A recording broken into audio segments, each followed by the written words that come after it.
Sir, Andhra Pradesh Chief Minister Chandrababu Naidu has said that you were the ones who had not supported for Amravati and you wanted Mavigan to be as the capital. Do you still stand by what he said? That's the comment he's made. Yeah, my next election would be fought on the battle Mavigan versus Amravati. Yes, we would stand by it. We are for Mavigan.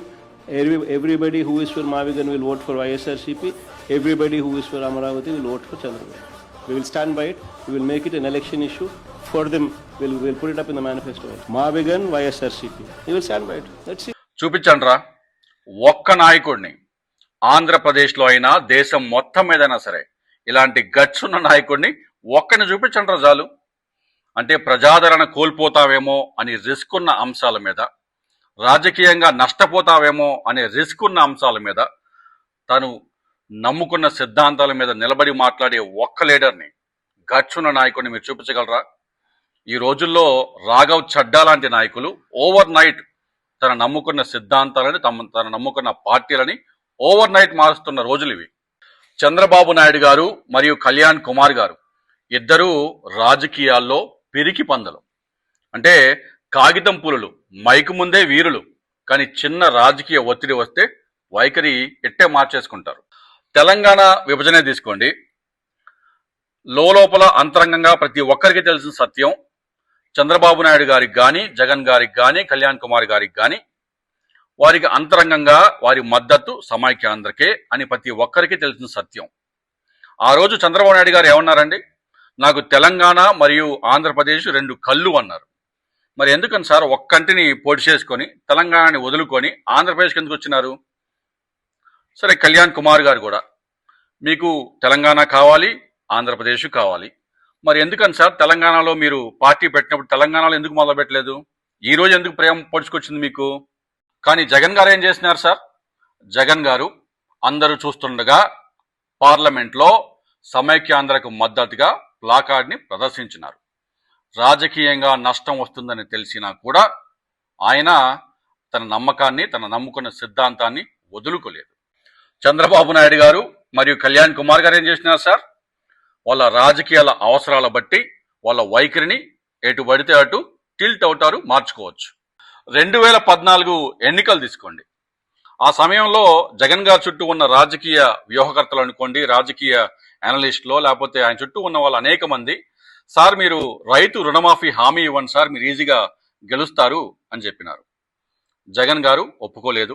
Chandrababu Naidu గారు ఆ రైతు రుణమాఫీ హామీ ఇచ్చినారు, గెలిచినారు. కానీ గెలిచిన తర్వాత ఆ హామీని నెరవేర్చారో లేదో ఈ రాష్ట్ర ప్రజలందరికీ, రైతులందరికీ తెలుసు. అప్పుడు కూడా జగన్ గారు రాజకీయంగా నష్టం వస్తుంది అని తెలిసినా కూడా తన నమ్ముకున్న సిద్ధాంతం కోసం, అంటే నేను నెరవేర్చలేని హామీల్ని ప్రజలకు నేను ఇవ్వను, గెలుపు కోసం అసాధ్యమైన హామీల్ని నేను ప్రజలకు ఇవ్వను అని స్పష్టంగా చెప్పారు. ఇప్పుడు అమరావతి గురించి మాట్లాడుకుందామండి. అమరావతిని రాజధానిగా ప్రకటించినప్పటి నుంచి, విజయవాడ కాదండి, అమరావతిని రాజధానిగా ప్రకటించినప్పటి నుంచి ఈ రోజు వరకు జగన్ గారు పదే ఒక విషయాన్ని స్పష్టంగా చెప్పినారు. రాజధాని ప్రాంతం ప్రకటించక ముందే, అంటే అమరావతి రాజధాని ప్రాంతం ప్రకటించక ముందే అనేక మంది చంద్రబాబు నాయుడు గారి బినామీలు అనుకోవచ్చు, లేకపోతే వారి మనుషులు అనుకోవచ్చు, వారి కంపెనీలు, వారి క్లోజ్ ఎయిడ్స్ అనుకోవచ్చు, అనేక మంది అక్కడ భూములు కొనుగోలు చేశారని, ఇది ఒక భారీ కుంభకోణం అని, అదే కాకుండా రాష్ట్ర అభివృద్ధి అంతా ఒక ప్రాంతంలోనే కేంద్రీకృతం అవటం, ఆర్థికంగా అది రాష్ట్రానికి ఒక భారం అని, అప్పుల ఊబి అని, అమరావతి అనేది ఒక అప్పుల ఊబిగా ఉండబోతోందని ఆయన అప్పటి నుంచి చెప్తానే ఉన్నారు. ఈ రోజు కూడా అదే చెప్తా ఉన్నారు. ఈ రోజు పేపర్లో కూడా అదే స్పష్టంగా చెప్తా ఉన్నాయి.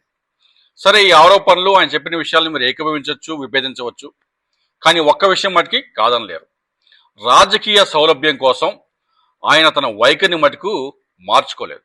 తెలుగుదేశం వాళ్ళు అంటా ఉంటారు, జగన్ గారు యూటర్న్ తీసుకున్నారు, ఫస్ట్ అమరావతి అన్నారు, తర్వాత 3 క్యాపిటల్స్ అన్నారు, ఈరోజు మావిగన్ అంటా ఉంటారని చెప్పి చెప్తా ఉన్నారు. అయ్యో స్వామి, యూటర్న్ తీసుకున్న జగన్ గారు కాదు స్వామి, యూటర్న్ తీసుకున్న చంద్రబాబు నాయుడు గారు. ఒకసారి వినండి. గవర్నమెంట్ ఆఫ్ ఆంధ్రప్రదేశ్ ఒక నిర్ణయం తీసుకున్నాం. కేబినెట్ మీటింగ్ 1/9/2014 జరిగింది. ఆ కేబినెట్ మీటింగ్ లో తీసుకున్న నిర్ణయం to locate the capital city in a central place of the state around Vijayawada and to go for decentralized development of the state with 3 mega cities. ఆ రోజు చంద్రబాబు నాయుడు గారు స్పష్టంగా చెప్పింది విజయవాడ కేంద్రంగా 3 మెగా సిటీస్ ని డెవలప్ చేస్తాము అని చెప్పినారు.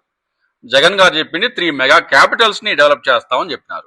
3 మెగా సిటీస్ కి 3 మెగా క్యాపిటల్స్ కి అర్థం ఏంటో తేడా ఏంటో మీరే చెప్పాలి. మరి సరే, ఏదో టీడీపీ పేజ్ అనుకుంటాను, ఎవరు అడుగుతా ఉన్నారు జగన్ గారు ఒక క్యాపిటల్నే కట్టలేదు, మరి 3 క్యాపిటల్స్ ఎట్ట కడతారా అని అంటా ఉన్నారు.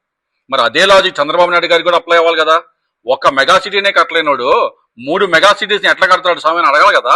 చంద్రబాబు నాయుడు గారు 3 మెగా సిటీస్ అంటేనేమో అది విజను, జగన్ గారు 3 క్యాపిటల్స్ అంటేనేమో అది మీకు నచ్చదు. అసెంబ్లీలో చంద్రబాబు నాయుడు గారు మాట్లాడుతూ విశాఖపట్నానికి ఒక ఫైనాన్షియల్ క్యాపిటల్, ఈ దేశంలోనే ఫైనాన్షియల్ క్యాపిటల్ గా తీర్చిదిద్దే ఒక సామర్థ్యం ఉంది, దాన్ని మేము డెవలప్ చేస్తాం, ఫైనాన్షియల్ క్యాపిటల్ గా ఒక మినీ ముంబైగా డెవలప్ చేస్తామని చెప్పినారు. అదే విషయం జగన్ గారు చెప్పితే మీకు కోపాలు వస్తాయి, మీకు బాధలు వస్తాయి. భారతదేశానికి ఆర్థిక రాజధాని కాగలిగిన సత్తా ఉండే జిల్లా విశాఖపట్నం అధ్యక్ష, దాని డౌట్ లేదు. బాంబే తర్వాత ఇంకొక బాంబేగా తయారు చేయొచ్చు. 2014లో రాష్ట్ర విభజన జరిగిన తర్వాత విజయవాడ కేంద్రంగా విజయవాడ ప్రాంతంలో రాజధానిని ఆయన స్వాగతించారు. కానీ అమరావతి మోడల్ని, అమరావతి క్యాపిటల్ గా ఆయన ఆ క్యాపిటల్ని, అమరావతిని ఎప్పుడూ విభేదిస్తూనే వచ్చారు. మళ్ళీ చెప్తా ఉన్నాను, రాజకీయంగా నష్టం వస్తుంది అని తెలిసినా కూడా జగన్ గారు తన నమ్ముకున్న సిద్ధాంతం కోసం అమరావతి మీద రాష్ట్ర అభివృద్ధి అంతా కేంద్రీకృతం అవ్వటం, రాష్ట్రాన్ని అప్పుల ఊబిలోకి నెట్టడం ఆయనకి ఇష్టం లేక అమరావతిని వ్యతిరేకిస్తున్నారు. 2014 నుంచి ఇప్పటిదాకా అమరావతిని వ్యతిరేకిస్తూనే ఉన్నారు. జగన్ గారు తీసుకున్న ప్రతి నిర్ణయాన్ని మీరు ఏకీభవించే అవసరం లేదు, లేకపోతే సమర్థించే అవసరం లేదు. కానీ నాకు కావాల్సింది రాజకీయాల్లో చంద్రబాబు నాయుడు గారు లాంటి అవకాశవాదులు కాదు, కానీ తను నమ్మిన సిద్ధాంతం కోసం, తను నమ్మిన విషయం కోసం రాజకీయాల్లో లాభ నష్టాలను పక్కన పెట్టి తన నమ్మిన సిద్ధాంతంపై నిలబడే వాళ్ళని నేను ఖచ్చితంగా గౌరవిస్తాను. జగన్ గారు చెప్పారు కదా, bring it on 2029, it will be a battle between మావిగన్ versus Amaravati. Let the people of Machilipatnam decide. Let the people of Guntur decide. Let the people of Vijayawada decide your fate.